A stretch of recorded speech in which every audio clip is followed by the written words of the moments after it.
My precious brother, my precious sister, నా ప్రశస్తమైన సహోదరి the second point, రెండో అంశం చూసినట్లయితే why God is giving a vision and dream for you, for me. ఎందుకు దేవుడు నీకు నాకు దర్శనము స్వప్నం ఇస్తా ఉన్నాడు? Why God has given the Holy Spirit want to talk to you and to me. ఎందుకు పరిశుద్ధాత్మ దేవుడు నీతో నాతో మాట్లాడాలనుకుంటున్నాడు? Basically, first we need to understand what the Holy Spirit of God want to talk to me. సాధారణంగా చూసినట్లయితే పరిశుద్ధాత్మ దేవుడు నీతో నాతో ఏమి మాట్లాడాలనుకుంటాడో మనం చూద్దాం. Holy Spirit of God will not talk with me occasionally.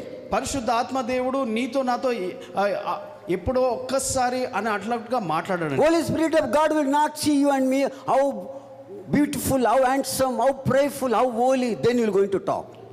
ఆ పరిశుద్ధాత్మ దేవుడు నువ్వు ఎంత అందంగా లేదా సుందరంగా ఉన్నావో లేకపోతే నువ్వు పరిశుద్ధంగా ఉన్నావో అప్పుడు మాట్లాడదాం అని అనుకోడండి. How talented you and me will not see. నువ్వు ఎంత తలాంతు కలిగిన వ్యక్తివి, సామర్థ్యం కలిగిన వ్యక్తివి అని చూడడు. He just sees one thing. ఆయన కేవలం ఒకే ఒకటి చూస్తాడు. Are we allowing him to talk to us or not?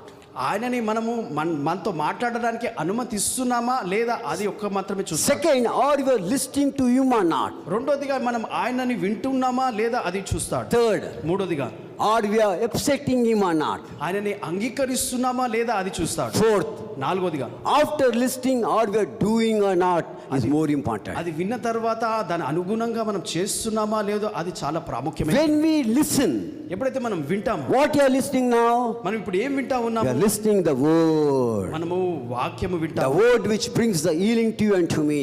ఏ వాక్యము నీకు నాకు స్వస్థతను తీసుకొని వస్తుంటున్నది. David says like this, దావీదు అలా my సెలవిచ్చిండు, God has sent forth his word and he healed me. నా దేవుడు ఆయన వాక్యముని పంపించి నన్ను స్వస్థత పరిచి